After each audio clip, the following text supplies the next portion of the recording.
Hi hello नमस्कार मित्रमैत्रिणींनो, मी संध्या तुम्हा सर्वांचं स्वागत करते साफसफाईच्या आजच्या आपल्या नवीन पॉडकास्टमध्ये.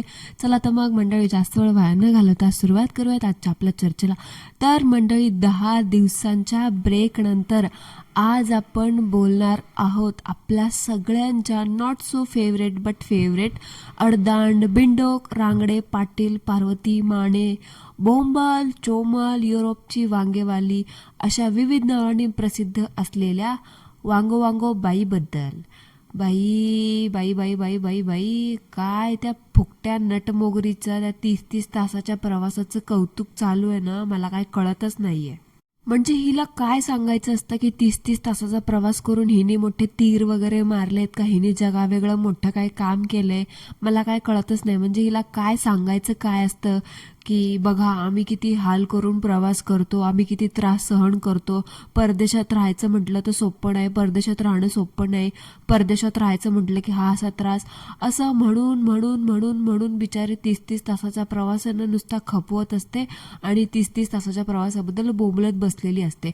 ह्या बाईला असं वाटतं की हिने 30-30 तासाचे प्रवास असे केले की लोक हिला खूप टॅलेंटेड समजतील, लोक हिला खूप अबला नारी समजतील वगैरे वगैरे. पण बोबले, तुला मी सांगते, तुझ्या ते कानाची झापडं आहे ना जरा उघड आणि ऐक. तुझं ते 30-30 तासाच्या प्रवासाने आहे ना, तू खूप महान बनत नाहीस, तर तू किती सेल्फिश, फुकटी आणि किती कंजूसडी आहेस ना ते कळतं ह्याच्यातून. एवढा पैसा छापलास भारतात येऊन, सगळीकडे नाचा मुरळ्यागत नाचून, मग काय रोग आला तर का ग तुला? डायरेक्ट फ्लाईट बुक करायची किंवा एखादा स्टॉप असलेली फ्लाईट बुक करायची. पण नाही, हिच्याकडे 20-20, 17-17 हजाराची पैठणी घ्यायला पैसे होते, सोनं नाणं घ्यायला पैसे होते, बोंबलत हिंडायला पैसे होते. पण हिच्याकडे डायरेक्ट फ्लाईट बुक करायला किंवा एक स्टॉपची फ्लाईट बुक करायला पैसे नव्हते. म्हटलं तर काय बोलायचं ह्या बाईला? फुकटी साली एवढे पैसे कुठं वाचवून जाणार आहे ना, मला काय कळणारच नाही. काय छातीवर घेऊन जाणार आहे का मरताना गाडीमध्ये एवढे सगळे पैसे? जरा स्वतःच्या मुलांचा तरी विचार कर, त्या मुलांचे किती हाल होत असतील. पण नाही, ह्या सेल्फिश बाईला स्वतः पुढे काहीही दिसत नाही. नेहमी आपलं दाखवायचं असतं की मी किती गरीब आहे, मी किती काटकसर करते, मी किती काटकसर करणारा बाई माणूस आहे, मी किती अबलारणारी आहे, मला किती पैशांची कदर आहे वगैरे वगैरे वगैरे वगैरे. बास. पण हिची पैशांची कदर आहे ना फक्त फ्लाईटच्या तिकिटांच्या बाबतीतच ही वाचवावाचवी करते. इतर वेळी फ्लाईटच्या तिकिटांच्या ऐवजी इतर वेळी नको तिथे खर्च करते ना, तेव्हा हिची काय म्हणतात बचत करायची अक्कल कुठे जाऊन बसलेली असते ना, मला काय कळतच नाही. म्हणजे नेहमी आहे ना ही ना असं दाखवत असते, असं दाखवण्याचं एकही चान्स सोडत नाही की बघा मी यूट्यूबवरती किती कमवते तरी पण मी किती काटकसर करते, काटकसर करून असं दाखवते की मी किती अबला नारी आहे वगैरे वगैरे. पण त्याच अबला नारीने त्या बन्याचा वापर करून करून करून करून त्या बन्याला स्वतःच्या तालावरती नाचून नाचून त्याचा कसा तबला वाजवलाय ना ते सगळ्या जगाला दिसतंय. म्हणून तर बहुतेक सासूबाईंनी ना ह्यावेळेस काय भावच दिला नाही. नेहमी आपलं सासूबाई देतात एवढी मोठी बॅग भरून, पण सासूबाईंनी ह्यावरती दिली वाटतं डांगीवरती लात. म्हटले असतील चल निकल इधर से, असे म्हटले असतील. म्हणून तर बहुतेक, कारण सासूबाईंना पण चांगलं कळाले की ही अबला नारी बनते बनते बनते आणि सगळ्यांचा तबला वाजवून निघते. एकतर स्वतःच्या नवऱ्याला पण सोडलं नाही नि तबला वाजवायला. गेली 10 वर्ष झालं त्याचा तबला वाजवून वाजवून वाजवून वाजवून त्याला बिनकामाचा निकामी करून टाकलाय. ते झालं स्वतःच्या भावाचा, वहिनीच्या संसाराचे पण वाजवून ठेवलेत, 12 वाजवलेत. सासू सुनेच्या, नंदेच्या, भाऊजाईच्या नात्याचे पण ह्या बाईने 12 वाजवलेच.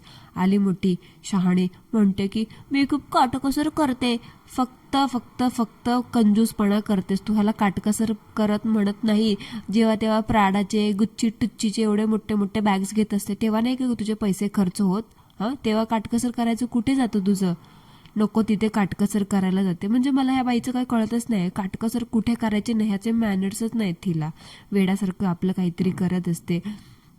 म्हणजे हिला असं वाटतं की हिची ही अबला नारी बनण्याची जी स्ट्रॅटेजी आहे ते लोकांना कळणार नाही.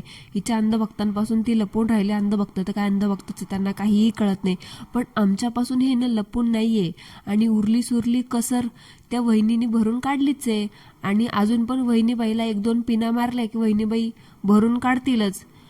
त्यामुळे तू टेन्शन घेऊ नकोस.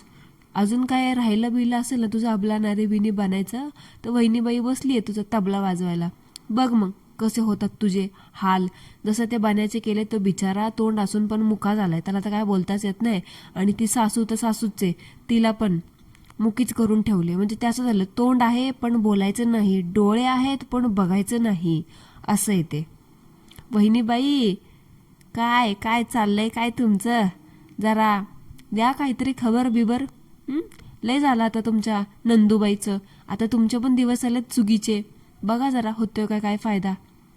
आता बोलूयात मंडळी ह्या स्वतःला खूप शहाण्या समजणाऱ्या अडदाण बिंडोक बाईंनी मांडलेल्या गणपती बाप्पाच्या तमाशाबद्दल. म्हणजे खरं सांगू का, त्या गणपती बाप्पाचा एवढा खेळ करून ठेवला नाही ह्या बाईनीच नाही तर सगळ्यांनी, ज्या स्वतःला खूप मोठ्या व्लॉगर समजतात ना, ज्यांना असं वाटतं की ह्यांनी लाख सबस्क्रायबर कमवले, म्हणजे ह्यांनी खूप मोठ्या लोकांच्या मनामध्ये घरं केली आहेत वगैरे वगैरे, स्वतःला खूप प्रसिद्ध समजतात, स्वतःला खूप शहाण्या, स्वतःला खूप लायकीवाल्या समजतात ना, त्या बायकांबद्दल. म्हणजे सुरुवात तर ह्या बावळटपासूनच झाली आहे, तेव्हापासून बाकीच्या सगळ्या चोंबड्या उतरल्या ह्याच्यामध्ये.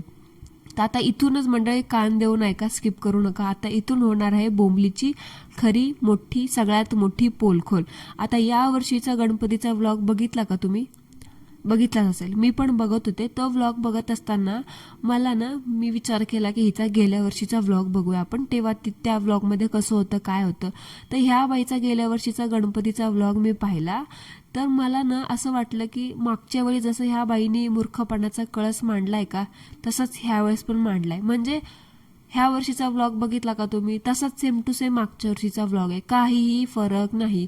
ह्या वर्षीची मूर्ती होती का, तीच गेल्या वर्षी पण मूर्ती होती. म्हणजे ती चांदीची आहे वाटतं मूर्ती. ती मूर्ती घ्यायची, इतर वेळी पॅक करून ठेवायची, गणपती येतील तेव्हा ती मूर्ती पिशवीतून काढायची, बॅगमधून काढायची, सुटकेसमधून काढायची, 8-10 दिवस वाटेल तेवढे दिवस ठेवायची आणि नंतर परत पॅक करून ठेवून द्यायची. हे असे बसवतात हे गणपती. आता बघा, गेल्या वर्षी पण ह्या बाईनी जवळजवळ, आता ह्या बाईला ना संसार करून 10 वर्ष झाली असतील आणि हिचं वय वर्ष आता 50 वर्षाची बेलगाम म्हातारी घोडी झाली आहे, पण हिला धड नीटनेटकी भाकरी थापता येत नाही ना उकडीचे मोदक करता येत नाही. त्या उकडीच्या मोदकाची पारी तर बघितली ना, बापरे, मला असं वाटलं होतं ना इथून तिच्या डोक्यातनं बेल्लं फेकून मारावं. म्हणजे खरंच. चला ठीक आहे, आता आपण हा विषय आपला नाही, हे विषय आपण सोडून देऊया. पण आपण समजू शकतो की बाबा चला, मोदक वगैरे तुम्हाला येत नाही, पण निदान गणपती बाप्पाची आरती तरी तुम्हाला नीट म्हणता येऊ शकते ना. का तुमच्या खानदानात पण कधी गणपती बाप्पा वगैरे कुणी बसवलेच नाही? तू तर गेल्या वर्षीपासून चालू केलेस. चला, मोदक नाही तुला बनवता येत, तुला भाकरी नाही थापता येत, तुला गणपती बाप्पाची आरती सुद्धा म्हणता येत नाही. म्हणजे कमाल आहे मंडळी. ह्या वांगेवालीच्या गेल्या वर्षीचा गणपतीचा व्लॉग पहा, त्याच्यामध्ये टाइम स्टॅम्प आहे 14 मिनिटे 39 सेकंद. तिथे बघा, काय अभिमानाने सरसकट ऑन कॅमेरा चुकीची आरती म्हणतायत हे दोघं पण. आणि ह्या वांगोबाईचा आवाज तर बघा किती मोठा आहे, किती भसाड आहे, हे तर आपल्याला काय वेगळं सांगायची गरज नाही. म्हणजे नमो नमा नमो नमा, मला सांगा, सुख करता दुःख करता या आरतीमध्ये नमो नमा हे शब्द कुठे आहेत मंडळी? आहेत का कुठे? कुठेच नाही. एखाद्या 4-5वीच्या पोराला जरी विचारलं ना, शेवड्याला कानाला धरून की बाबा गणपती बाप्पाची आरती म्हण, तो सुद्धा न चुकता आरती म्हणून दाखवेल. पण ह्या 50 वर्षाच्या बेलगाम घोडीला, म्हातारीला गणपती बाप्पाची आरती म्हणता येत नाही. म्हणजे मला ना खरंच काय बोलायचं नाही, हिला काय कळतच नाही. आणि अंधभक्त तर बिंग अंधभक्त, त्यांना तर काय अक्कलच नाही. कुठून ते तर नवसाला पावले त्यांच्या आईवडिलांना काय माहिती, पनवतीचे ते 1 नंबरचे. तिथं पण चुकीच्या आरतीला पण वा ताई वा, किती छान किती छान. अरे, यूट्यूबवरती मिळतात आरती वगैरे, गुगलवरती मिळतात, तिथे जावा, सर्च करा. तुम्हाला म्हणता येत नाही तोंडाने, चुकते आरती, नसेल येत कोणाला तर यूट्यूबला लावा ना. पण नाही, ह्यांना फक्त यूट्यूबचा वापर आहे ना, ह्यांचे तसले थुकरट बावळट बकवास क्रिंज व्हिडिओ टाकण्यासाठीच करता येतो. देवाचा कुठला कंटेंट तिथे मिळेल, किंवा कुठली आरती मिळेल, किंवा कुठली एखादी अशी गोष्ट मिळेल ज्याच्याने आपली मान खाली जाणार नाही किंवा देवाचा अपमान होणार नाही, अशी गोष्ट ह्यांच्या ताई दादांना कधीच मिळत नाही. आणि अंधभक्तांना पण काय बोलायचं कामच नाही. म्हणजे ह्यांना असं वाटतं की आम्ही ह्यांच्या ताई दादांना बोलतो तेच दिसतं. पण ह्यांच्या आडाने ताई दादा किती चुकीची आरती म्हणतात, किती चुकीच्या पद्धतीने देवाची मांडणी करतात, किती चुकीच्या पद्धतीने देवाची पूजा करतात, पारुशे आरुषे असतात का नसतात तर मला तर काय कळतच नाही. म्हणजे त्या बावळट भक्तांना आहे ना तर काय बोलायचं कामच नाही. म्हणजे खरंच ते तर काहीतरी वेगळेच असतात. त्यांना काय ह्यांच्या ताईदादाला बोललं लगेच अंधभक्तांना राग येतो, जातात लगेच ताईदादाला कंप्लेंट करायला. जसं काही ह्यांचे ताईदादाला मोठे भक्तच आहेत, जसं काही तिथं बसून सूत्र चालवणार आहेत मोठे. आणि मंडळी मला एक गोष्ट बोलायची आहे, मागच्या वेळेस पण मी ह्या गोष्टीवरती बोलले होते की मला सांगा ह्या ज्या धुनी भांडीवाले संघटना आहेत ह्या सगळ्याच जणी एवढ्या प्रत्येक देवा धर्माच्या कार्याला एवढ्या फ्री कशा काय असतात. म्हणजे बघा ना, आता ही बोंबली एवढं मोठं ट्रॅव्हल करून तिकडे गेली. आता म्हणजे माझं तर नेहमी म्हणजे आता मी तुम्हाला स्पष्टच बोलते, आता ह्याच्यात काय लाजायचं एवढं. तर बघा मला एकच कळत नाही, ही बोंबली झालं, ती कॅलिफोर्नियावाली झालं, परत आपल्या टांजल टिंडे झाल्या, मावशी झाली, ती श्रद्धांजली टोळी झाली, परत ती खचना, ती फागुनी, ह्या सगळ्या जणी ज्या ज्या बायका आहेत ह्या सगळ्या जणी प्रत्येक सणाला वगैरे अवेलेबल कशा काय असतात. म्हणजे आता बघा ना, आता तुमच्यापैकी बऱ्याच जणी महिला असतील, त्यांना कुठल्या ना कुठल्या सणाला पिरियड्स आडवे येतच असतील ना. एखाद्या दिवशी, शेवटच्या दिवशी, मधल्या दिवशी, कुठल्या तरी दिवशी येतच असतील ना. ह्यांचं तसं काहीच नाही. म्हणजे प्रत्येक सणाला ह्या बायका एवढ्या अवेलेबल कशा आहेत ना मला काय कळतच नाही. म्हणजे आता मी माझं सांगते, आता 5 दिवसाचे माझ्या घरी गणपती बाप्पा होते, गौरी पण होत्या, बट शेवटच्या दिवशी ना दुपारनंतर मला पिरियड्स आले, सो मला ते करताच आलं नाही पुढे. माझ्या घरात जे कोणी अवेलेबल मंडळी होती त्या सगळ्यांनी ते सगळं करून ठेवलं, कारण देवाला पिरियड्समध्ये आमच्या इथे हात वगैरे लावत नाही, त्याच्यामुळे तेवढा अर्धा एक दिवस मला कुठे एंट्रीच दिली नाही, असं झालं ते. मग ह्यांच्या बायकांमध्ये असं काही मला जाणवलंच नाही, कसं काय ह्या बायका एवढं सगळं फ्रीली करतात का. ह्यांना पिरियड्स येतात पण पिरियड्समध्ये पण ह्या सगळं ते करतात. आता ते काय असेल ते त्यांचं त्यांनाच माहिती, पण तुम्हाला काय वाटतं ह्याच्याबद्दल हे कॉमेंटमध्ये मला नक्की सांगा. आणि बाई बोंबले, तुला एक गोष्ट सांगते, ते कानाचे झापडं ना नक्की काढून ऐक. तुला आरती जर नसेल येत ना तर चुकीची आरती म्हणू नकोस. यूट्यूबवरती जा, शोध. तू जसा तुझा बिनबुडाचा कंटेंट दाखवते ना वायटीवरती, त्यापेक्षा कित्येक पटीने भारी कंटेंट लोक टाकतात यूट्यूबवरती. जरा शिकून घे, कळालं का. नाहीतर आहे ना खरंच बाप्पा नाराज झाले ना तर टाकतील तुझं ते यूट्यूब चॅनल उडवून, मग बस बोंबलत. आणि खरंच बाप्पांनी ना असं एकदा करायलाच पाहिजे, मग कळेल तुला कसं असतं आणि काय असतं. नशीब तेव्हा तरी तुला अक्कल येईल. व्हायलाच पाहिजे तुझं एकदा चॅनल डिलीट. तुम्ही लोकांनी ना देवाचा नुसता खेळ मांडलाय, खेळ, जरा सुद्धा सिरियसनेस ठेवला नाही. आणि मंडळी, मी गेल्या वर्षीचे जे बाप्पाचे व्लॉग बघत होते तेव्हा मला तिथे असं दिसलं की बोंबलीने गेल्या वर्षी 5 दिवसाचेच गणपती बाप्पा घरामध्ये बसवले होते. 5व्या दिवशी तिने गेल्या वर्षी गणपती बाप्पाचं विसर्जन केलं होतं आणि त्याचा व्लॉग पण टाकला होता की 5व्या दिवशी आम्ही गणपती बाप्पाचे विसर्जन करतोय. पण ह्या वर्षी ह्या बाईने गणपती जवळजवळ 11 दिवसांचे बसवलेत. म्हणजे मला काय कळालंच नाही. म्हणजे मंडळी बघा, ही बाई परंपरा, प्रथा ह्या काही जपतच नाही. म्हणजे हिच्या मनाने हिला येईल त्या वर्षी 5 दिवसाचे गणपती बसवते आणि हिच्या मनात येईल त्या वर्षी ही 11 दिवसांचे गणपती बाप्पा बसवते. आता भारतातून युरोपात जात होती, युरोपात आली होती तेव्हा तिने व्लॉग टाकले होते आणि तेव्हाच तिने बाप्पा पण बसवलं होतं. त्या व्लॉगमध्ये ही काय बोलली होती बोंबली स्वतः, की 3-4 दिवस अगोदरच आम्ही युरोपात आलो आहोत, पण व्हिडिओ एडिट वगैरे करायला जमलं नाही. बाप्पा वगैरे आम्ही 7 तारखेलाच बसवलेले आहेत, त्यामुळे एडिट वगैरे करायला जमलं नाही व्हिडिओ, म्हणून मी व्हिडिओ उशिरा टाकते. तर मग चला, तर हिच्या म्हणण्याप्रमाणे आपण 7 तारखेपासून मोजले तर आज आहे 15 तारीख. तर म्हणजे आज तिच्या गणपतीला 9 दिवस होतात. तर मग हे असं कुठे असतं मंडळी, मला सांगा, तुम्हीच सांगा आता. म्हणजे पहिल्या वर्षी आपल्या मनाने आपण 5 दिवसाचा गणपती बसवायचा आणि पुढच्या वर्षी आपल्या मनात आलं की आपण 11 दिवसाचा गणपती बसवायचा. म्हणजे माझ्या माहितीप्रमाणे आजवर आपण 5 दिवसाचा गणपती बसवला तर आपण कायम 5 दिवसाचाच गणपती बसवतो. पण ह्या लोकांचं काही वेगळंच चालू आहे. 1 वर्ष ह्यांच्या मनात येईल तेव्हा 5 दिवस गणपती बसवतात, 1 वर्ष मनात येईल तेव्हा 11 दिवस गणपती बसवतात. म्हणजे काय चाललंय काय नाही ह्या लोकांचं मला काही कळतच नाही. एक तर वर्षातून एकदा येणाऱ्या बाप्पांना हे लोक असं मनात येईल तेव्हा एवढे दिवस ठेवतात, तेवढे दिवस ठेवतात. त्यांना काही नाही बाबा, कुठल्या गोष्टीची सिरियसनेस वगैरे ह्यांना त्याच्याशी काही घेणं देणं नसतं. आणि त्यातल्या त्यात वर्षातून एकदा येणाऱ्या बाप्पांना असं घरामध्ये कोंडून कुलूप लावून अख्खं घरदार उंडारत असतं बाहेर. याच वर्षी नाही मंडळी, गेल्या वर्षीच्या व्लॉगमध्ये सुद्धा, गणपती बाप्पाच्या व्लॉगमध्ये ही बाई घरामध्ये गणपती बाप्पाला एकटं ठेवून, एकटं कोंडून, कुलूप लावून गेली होती मैत्रिणीकडे तिच्या गणपती बाप्पाच्या दर्शन घ्यायला आणि गौरींच्या दर्शन घ्यायला. म्हणजे मला हे एकच कळत नाही, हे असं तुम्हाला वागायचं होतं तर मग गणपती बाप्पा आणताच कशाला? एक तर इनमिन वर्षातून येतातच ते किती 10 दिवसांसाठी. गेल्या वर्षी तर बाई तुझ्याकडे 5च दिवस होते, तर मग त्या 5 दिवसांसाठी पण तुला राहावलं नाही का? स्वतःच्या घरात गणपती बाप्पाला असं कोण कुलूप लावून जातं यार? म्हणजे मंडळी तुम्हीच सांगा आता, हिच्या ह्या अशा वागण्यासाठी 2 शब्द कॉमेंटमध्ये नक्की नोंदवा.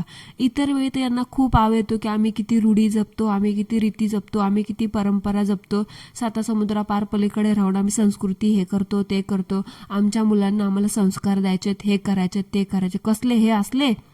घरात गणपती बाप्पा आणा आणि कुलूप लावून बाहेर बोंबलत हिंडा. 1 वर्ष 5 दिवस गणपती बाप्पा ठेवा आणि पुढच्या वर्षी 10 दिवस गणपती बाप्पा ठेवा. हे असं तुम्ही अशी चुकीची संस्कृती सांगताय का तुमच्या मुलांना? त्यापेक्षा एक काम करा ना, काहीच सांगू नका, त्यांना करू द्या ते फॉलो फॉरेन कल्चर. असंही काही फरक पडत नाही. तुम्ही इथे कितीही त्यांना भारतीय संस्कृती संस्कार देण्याचा प्रयत्न करा, पण किती केलं तरी ते तिथे जन्मले, तिथेच वाढले, ते किती केलं तरी ते फॉरेन कल्चरच फॉलो करणार आहे. आज नाही कळणार तुम्हाला, थांबा थोडं येऊ द्या त्यांना टीनेजमध्ये, मग दिसतील तुम्हाला चांदण्या कशा असतात ते. आणि मंडळी, परवा बोंबली आली होती ना, बघितलं का तुम्ही एका कॉमेंट बॉक्समध्ये? आता त्या कुठल्या कॉमेंट बॉक्समध्ये काय, आता हे मी नाही सांगणार तुम्हाला, पण स्वतःचीच बाजू मांडायला स्वतःच बोंबली आली होती असं तर मला जाणवलं. म्हणजे जरा पण लाज वाटत नाही ह्या बोंबलीला. म्हणजे स्वतः चुका करते, खोटं बोलते आणि वरून स्वतःच फेक आयडी घेऊन रात्री अपरात्री कमेंट करत हिंडत बसते लोकांच्या कॉमेंट बॉक्समध्ये.